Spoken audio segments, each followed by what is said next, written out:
Hello everyone. Today I am going to give introduction about design primitive and blockchain design in the subject of blockchain architectural design. I am Amit Kumar, assistant professor in IT department.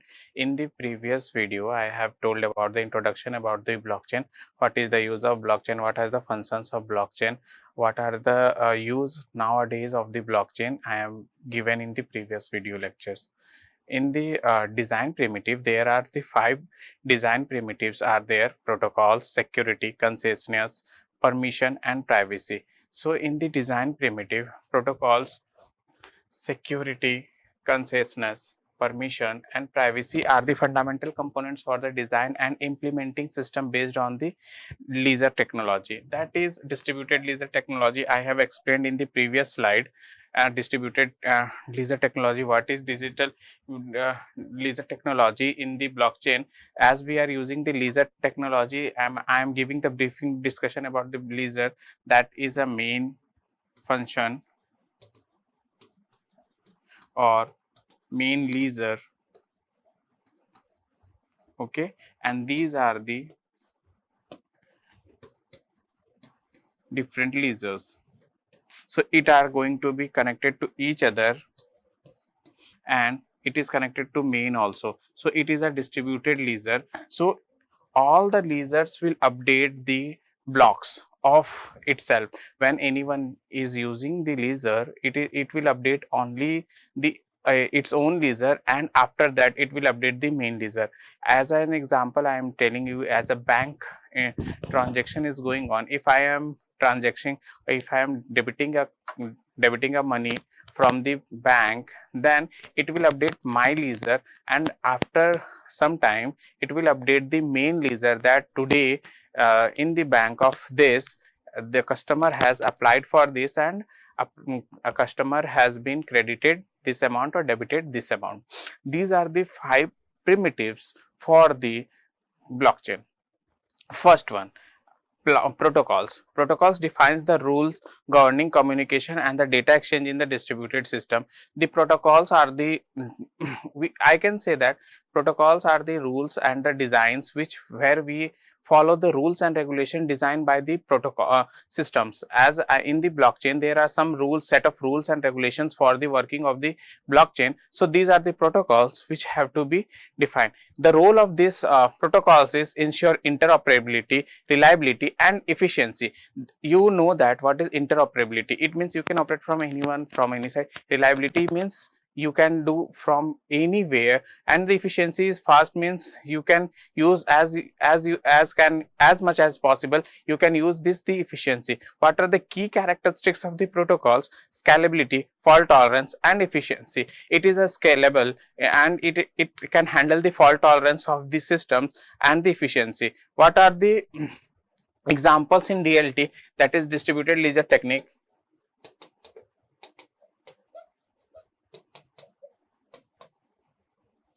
Okay, so communication protocols define how the nodes communication, that is TCP/IP, is going to be worked. Blockchain protocols governs the creation, validation and propagation of transactions and blocks. Like I am giving an example. If a SBI bank is transacting anything and it is creating a blocks,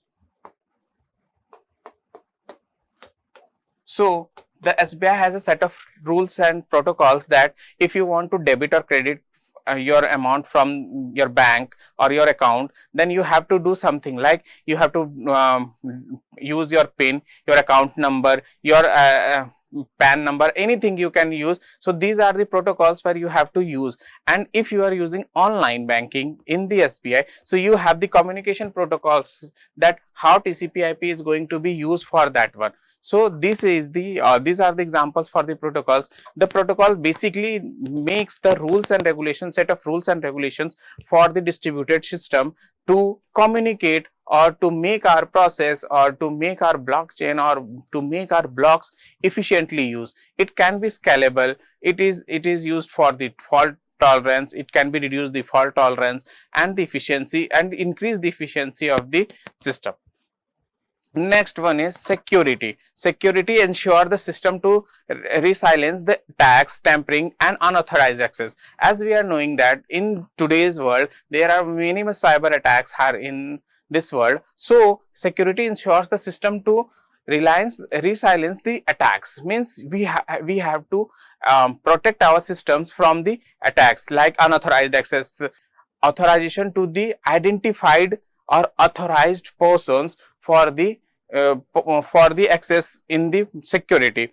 Data integrity ensure data remains unchanged from creation to validation. It is ensuring that the data should be remained unchanged because it can't be the immutable. It can be it can't be immutable, means you can't change the data for that one, because in the security purpose, if we are using for the blockchain, it is going to be secured for the data, so it can't be changed. Next is threats. 51% of the threats are overall control over the networks, can be rewrite transaction history, because it is the very most important threat, that is 51% of attack is majorly controlled. Okay, next is cyber attack. Multiple fake identity disrupt consensus. Consensus algorithms have the authority to check it is a authenticity or unauthorized. So if the user is authentication, it will give the identity of that method. Mitigation: strong cryptography standards, regular audits and robust protocol designs. It will give the mitigations to the strong cryptographic values for the public key and the private key, as for the user, for the identification and the digital signature, that it is a verified authorized user who is going to be use his methods of the blockchain by using the blocks, and he is the authorized person who is have the data integrity. It means the data is not changed and it is the genuine data for that. Next, it is very important primitive for the design consensus. Consensus mechanism ensure all participants in a distributed system agree on a single version of the truth. Means consensus algorithms check all the mechanism and all the participants of the distributed system which is going to be used. There are that various types of consensus algorithm, this like proof of work. It is a mining based, it is used for the Bitcoin. Means what the work is has been done by the blocks, by blocks and blocks, it is going to be stored, and if the blocks has been updated, then it will update the main file also for that one. Proof of stack, stacking funds to validate transactions, Ethereum 2.0. It means the when the proof of work is going to be stored in a stack, that is known as the proof of stack. Delegates proof of stacks, electric validators, EOS. It means you have the proofs for the all the delegated proofs for the stacks. Practice Benjai's fault, PBFT, consensus despite malicious actor, that is all are the design primitives for the consensus types of protocols for using this one. These are the factors for the consensus. Efficiency is for speed for achieving consensus, that is very fast. Means if we are working in the blockchain and the blocks are working as a good process, then it is going to be the speed of this one, and it will increase the efficiency of that code and the program that is going to be we are going to be used. So it is a very much helpful for the efficiency in the blockchain. Next is the energy consumption, that is power. Proof of work has the resource intensive, means if how much resource are going to be used, which resource is going to be used. If you have used the same resource, it will give the main energy consumption. Then decentralization, maintaining a broad validator base. It means the data, as I have told you, the blockchain is a decentralized system. So it is going to be, in the previous slide I have used for that decentralized method for the ledger one. So it is a decentralized system and it is going to be used for that one. Now fault tolerance, resilience to malicious or faulty nodes. Means it has been observed that many of the datas are being with the fault tolerance, are coming in the fault tolerance. Next, permissions. Permission regulates access to the system, defining who can participate and what action they can be performed. So what are the granular controls? Roles and permission can be defined hierarchically. Example, read only access, write access, validation rights. So permissions, that is, it means which process or which programs or which softwares we are giving the permissions for accessing my data, for accessing my blocks in the blockchains. So these are the permission regulates access the system. Means if you are not giving the access, then it will not access anyone and your data would be the secured. If the secure data is going to be accessed, then it would be that you are giving the permissions to the access following the data. Types of DLT system: permissionless and permission. Permissionless means open to everyone. It is going to be example of Bitcoins, Ethereum, high transparency but lower privacy. These are the permissionless, and the permission means restricted to authorized participating in Hyperledger and Coda, more control but less decentralized. In the permissionless, your data can be unsecured, but in the permissioned, you are giving the permissions one, so the data is secured, and the consensus algorithms or the mechanism are going to be used very highly intensive. And in the permissionless, the transparency is going to be lower privacy because it is going to be loss. Now the privacy is coming. The privacy ensures sensitive data to protect and only shared with authorized entities. Okay, the privacy ensure that the sensitive data is protected and only shared with authorized entities. Techniques are going to be used: data encryption, protect transactions details; zero knowledge proofs, allow verification of data without revealing the data itself; secure multi-party computation, multiple parties jointly compute a function without disclosing their inputs; and the ring signature, it is a very most important topic. Ring signature, anonymity in transactions by focusing the originator, like Monero. Means here we are giving the signatures process by transaction, and we are checking the privacy for that one. The challenges are that balancing transparency required for trust and the privacy. Means we have to balance the transparency and the compliance with the data protection laws, that we have the law for the privacy. For that, there are a set of rules and regulations for the privacy, so we are following that one. Now the blockchain architecture and design. Blockchain architecture is the design structure of a peer-to-peer network of computer that serves as a backend for application and system. Blockchain architecture is help to design the structure for peer-to-peer. Means this is the example for peer-to-peer.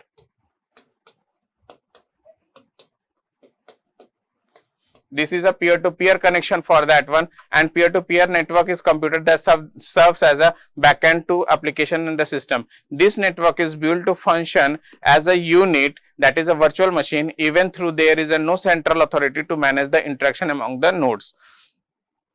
Now, what are the compact overview of the blockchain architecture and design? The key components are nodes, computers in the networks, that is full nodes, mining nodes, all are the nodes of the key components in the compact overview. Blocks store transactions, hashes and timestamp. Ledger, immutable distributed record of transaction, and Merkle tree, efficient transaction verification structure. And the consensus mechanism, as I have told you in the previous slide, proof of work, proof of stake, delegates proof, and benzine. So the proof of work, miners solve the puzzles like Bitcoin. Proof of stake, validate, secure the network, that is Ethereum 2.0. Delegates proof of stake, voting based validation, and Benzettine fault tolerance agreement despite fault nodes. Now next, smart contracts. Self-executing program on the blockchain are the smart contracts of the blockchain, and the automate agreement without intermediaries. So these are the smart contracts. Fourth point is the blockchain type, that are public, private, and consortium. So the public blockchain are open, decentralized. In the private are restricted and enterprise focused, and consortium are multi-organized, that is R3 Coda. So the public blockchain we are going to be used is a Bitcoin and Ethereum, and the private are restricted, and the consortium are the mixture of public and private of the type. Okay, what are the cryptographic primitive? In blockchain, there are no third parties or government involved. So it is a fully decentralized, and the various transactions happens in the network. So security is the utmost important part of the blockchain for the use or nowadays. Cryptographic primitives are used for building cryptographic protocol for a strong and secured network. There are low level algorithms for the used to the build algorithm. They are the basic building of the blocks of the cryptography, and you know that RSA algorithm are going to be used for the cryptographic primitives. The programmer developed new cryptographic algorithm with the help of cryptographic primitives. Now, the hash function. A hash function is a mathematical function that converts input data into a fixed size output. You know that what is the hash function? It is the hash function. It is a hash table, and it is connected with 1. If the remainder is 1, then it is connected with 1. This is the hash functions. This works as a hash table, and this is the hash are going to be used. So it is 1, 2, 3. You are maintaining this one, and these hash tables are going to be used as a blocks in the blockchain. So the blocks are stored in this one, and the blocks are connected with this hash. So this is the crypto primitives of the hash functions of the properties of the crypto are deterministic, okay, for fixed length output, pre-image resistant, collision resistance, and last is avalanche effect. So deterministic inputs, same inputs always produce the same output. Fixed length output regardless the input size, the hash length, that is SHA 256 produced 256 bit of hash. Okay, like this, it is the pre-image resistance difficult to reverse engineer for the original input from its hash, and the avalanche effect, a small change in the input drastically change the hash output. If there is changing in the remainder, then the values is going to be changed, and the hash table will update for that one key. The data is coming in the 1, now it is going to be 4, so this is the change. The example for SHA 256 used in the Bitcoin is like the input you have given the blockchain, the output, the input is given is a blockchain in SHA, so the 256 bit is going to be this for the output of this. Like this is a computer generated system, and the system generated the output for this one, for the cryptographic or hash. What is the digital signature? The importance of blockchain for the digital signature: ensure non-repudiation. Senders cannot deny signing the transactions. Enable tamper-proof authentication of blockchain transactions. Common algorithms: ECDSA, elliptic curve digital signature algorithm is used in the Bitcoin and the Ethereum. A digital signature is a cryptographic technique that verifies the authenticity and the integrity of the message or the transaction. As I have told you before, that the digital signature is the cryptographically method where you can going to be used that you are ensuring that you are a valid person or you are authorized person to give the access or to give the permission for the transactions of the data, or you transferring your data or transferring your message or transferring or your blocks from one place to another place. You are the one who is going to be take the ownership for this one. So you have the digital signature for this one. How it works? It works as a cryptographic method, like you have with the public key and the private key. So the key pair generations, there are two, public key and private key. Okay, then the signing, the signing, the sender uses the signing as a digital signatures by using the computer generated systems, using the bar locks or anything. You have the digital signature.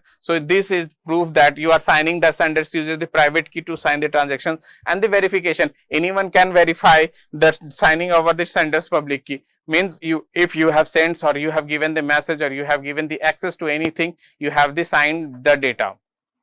Next, hash chain to blockchain. What is hash chain? As I have told you, the hash the ledger that is known as the hash chain, as I have told you. And how hash chain is going to be used in the blockchain? A hash chain is a series of hashes linked with each other and ensuring data integrity over the time, and it extends the concepts by linking blocks containing transactions. Okay, the blockchains extend the concepts for the blocks containing the transaction. As I have told you, the hash functions are using that one, but in the blockchains, the blockchains are used by the blocks, and the blocks are stored in the block tables, and the block tables is going to be used one and one. So it is going the hash table is using as a block tables, and the blocks stored in that one, and it is connected to that one. So this is the process. Each piece of the data is hashed. The next block includes the previous block's hash, forming a chain of hashes. Any change in one block alter the subsequent hashes, making tampering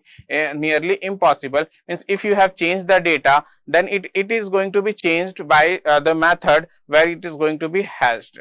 Okay. Next, Merkle tree. It is a very important topic. The Merkle tree group transactions into a tree structure with hash leading to a root hash for a quick verification. Okay, so the groups transactions is going to be used, and the blockchain ledger, a distributed immutable chain where each blocks reference the previous block hashes, and the consensus mechanism ensure agreement on the valid chain for the proof of work, for the proof of stake. These are the main important topics for the Merkle tree. Blockchain ledger and consensus mechanism works as a blockchain. So the conclusion for the primitive are hash functions ensures data integrity, digital signature verify the authenticity, and hash and prevent the tampering that is evolving for the blockchain framework. And you cannot reduce, or you don't have the access for the reducing the data. So the basic consensus mechanisms are going to be used for the blockchain are here. The consensus mechanism is the protocol used by blockchain networks to agree on the validity of the transactions and maintaining a secure decentralized ledger. It ensures that all the nodes in the networks reach the common state without the central authority. So I will explain in the next PPT for this one. Thank you.